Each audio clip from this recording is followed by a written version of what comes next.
Hello, I'm reporting this live update from Ukraine today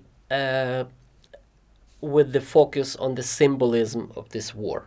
As I said before, I'm not a reporter. I'm picking up from the news or from the live events here some important highlights I want to present you, but generally I'm not dedicating all my time to presenting you like a news type of picture for you to know what's going on in Ukraine. I think the events are very well covered by the Western media of different types. So I'm trying to represent you, so to speak, a human side of what's going on through my subjective eyes. But today I decided to create kind of gallery of pictures that I have been collecting over the days of this war that look to me very symbolic and very representative for the disclosure of the inner content of what is going on here. Before I proceed to those pictures, to this gallery, I will just make two brief remarks on what is going on here. Just minutes after I finished my last update, we received that news that in the city of Mariupol, and my update last time was dedicated almost completely to the situation, to this terrible situation there in Mariupol. But just minutes after I finished, we received that chemical weapons were used in Mariupol. We didn't know at the moment what it exactly means, and now 2 days after there is some clarity. So that was a very limited use of some chemical substance that is unconfirmed. Is not exactly what substance is this, because there is absolutely no way to check it scientifically in the besieged city. But we got live footage recorded on the phone of 3 people who were affected by this. They all have very difficult breathing, heart problems, and like tears from their eyes, stuff like that. So the guess of people who are experts in this, that was probably sarin gas or some kind of that military gases that are used in they are not supposed to be used in military conflicts, but that have military nature, so to speak. This use, as I said, was very limited. A portion of some chemical substance was dropped from a copter, from a small drone, and only 3 people were affected by it. So it was probably a kind of trial whether they will be able to use chemical weapons against the defenders of the city of Mariupol, due to a very active international resonance and a very strong response from the world leaders. It seems like the result of this trial by Russians was unsuccessful, so to speak. They will be afraid to use the weapons again in a broader scale. We hope so. The bad sign is that the commander, the Russian troops in Ukraine now have a new commander-in-chief who will be responsible for the coordination of all parts of Russian army. Before that, they acted not in a coordinated manner. Now they are coordinated by one man, and this man is known for being again the commander-in-chief in the Syrian operation of Russian army. And most of you will remember that in Syria they used chemical weapons against various groups of Syrian rebels in Aleppo and in other places. So this man is inclined to using this type of weaponry, and we hope that international reaction to that will stop him from doing so. I will give you some more updates on Mariupol in my slides at the end of this presentation. And just another question that was posed in some comments to my videos, whether civilians are still helping the army, and what is this so-called self-defense units. So the Ukrainian army has several levels. There is army proper that is mostly fighting in the front lines, and there are so-called units of local defense or self-defense, which is also structurally a part of Ukrainian army, but it's kind of lower level. They are designated for local protection of civilians, checking at the checkpoints, patrolling the territory in all parts of Ukraine. Some of those self-defense units are involved in fighting directly in the areas where the fighting is active. In other parts, like here in Lviv, they are just doing all the routine services that normally military would do, but in that way they free up the hands of real soldiers, so to speak, to go to the battlefield and fight there. The civilians are still helping the army, although this support and the influx of money into volunteering initiatives varies from day to day and from week to week. If we have some acute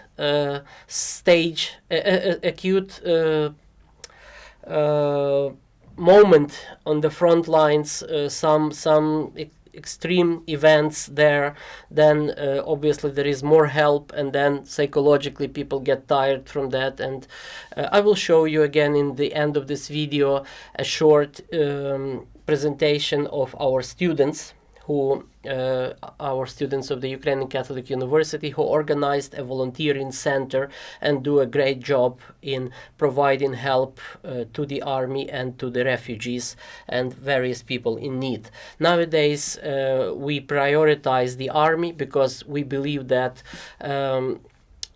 with all due respect to humanitarian missions, if we do not stop the invasion, if we do not stop killings of people, shellings of cities, the humanitarian catastrophe will never end. So obviously we take care, and by we I mean everyone in Ukraine and many international organizations here, we are taking care of the refugees and people who suffered from the war in various ways. But it is the army that needs the stronger shoulder to support them to fight effectively. And we provide like armored vests, bulletproof vests, and helmets and copters and various night vision devices, everything that is needed, cars, four-wheel drive cars that are badly needed in the front lines, and other equipment that is critical. So yeah, let's go now to the pictures. I just selected some photos that spoke to me in the most powerful way, and I will try to explain why they are important. Here is a gallery of flags, Ukrainian flags, that survived the invasion somewhere in the Chernihiv region in the north of Ukraine. And some people posted this online after the occupation, after the Russian soldiers were expelled from there.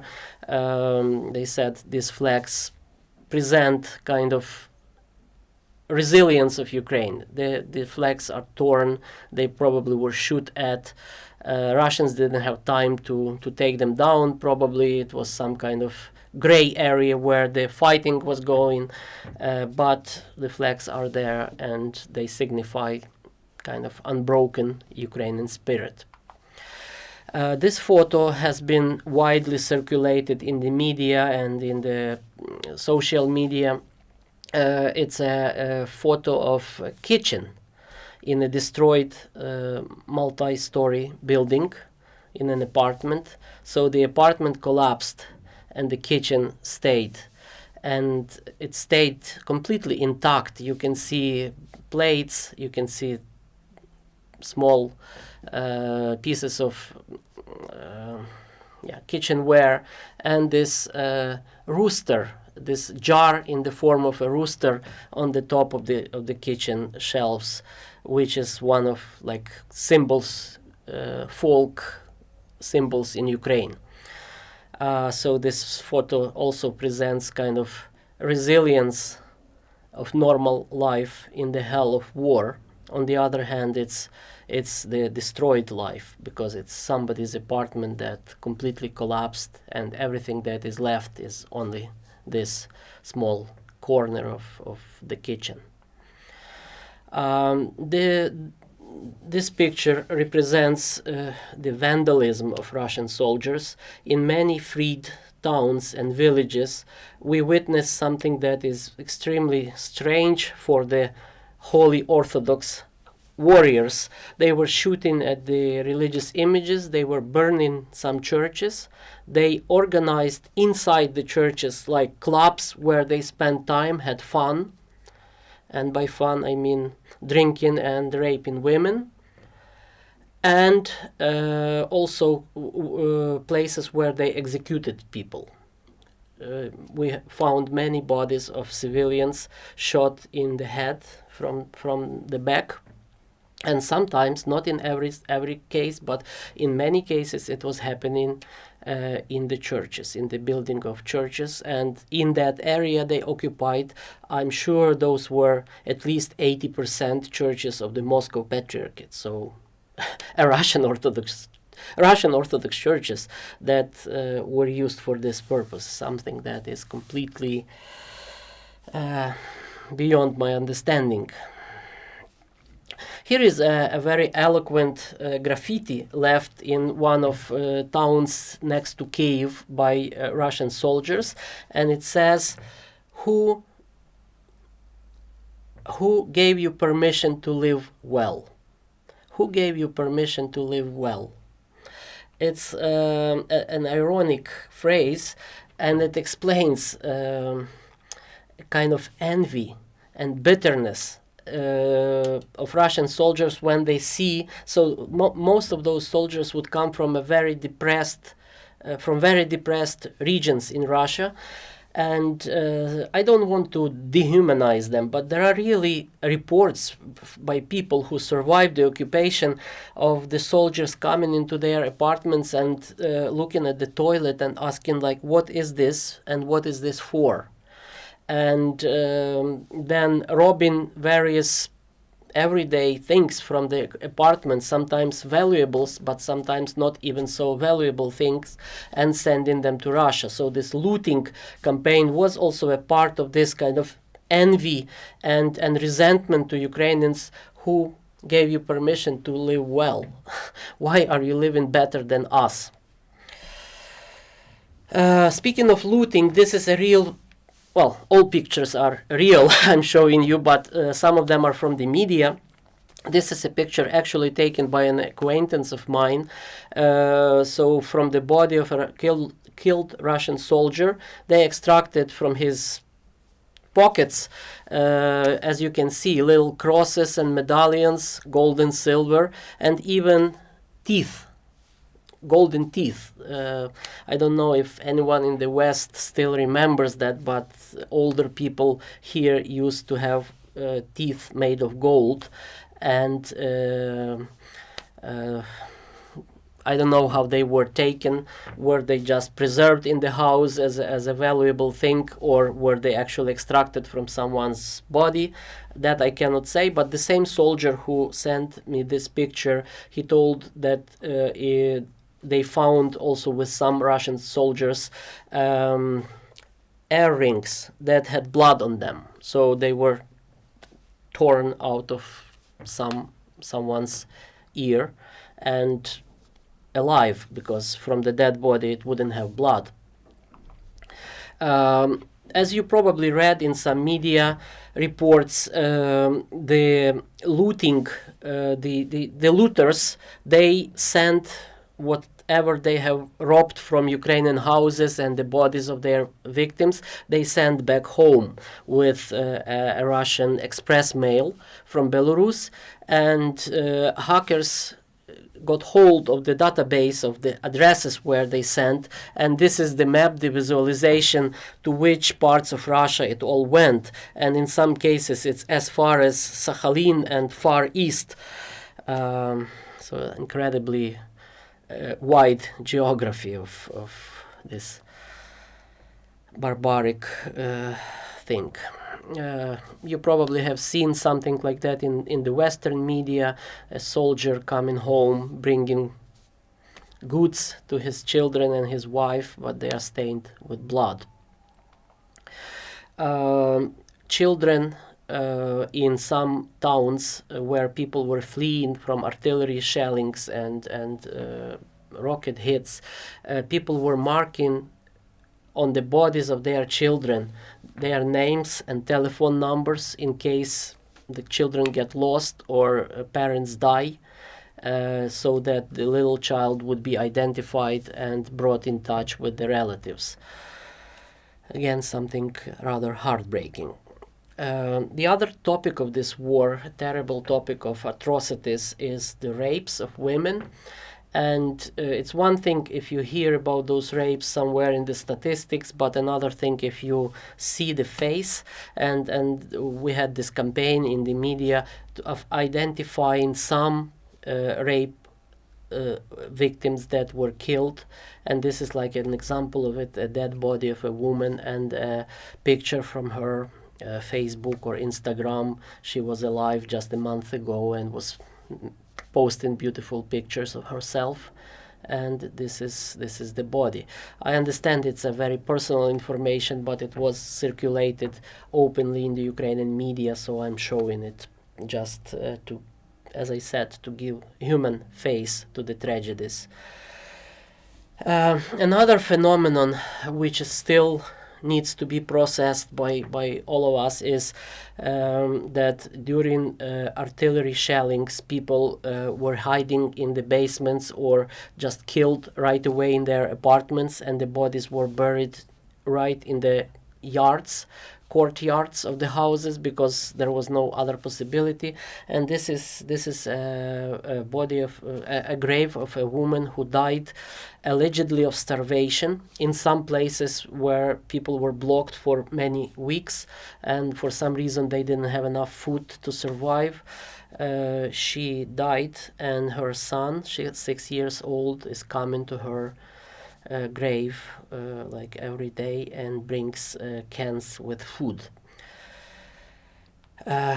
Another horrible image of a woman who is waiting for a multi-story building that collapsed from bombs.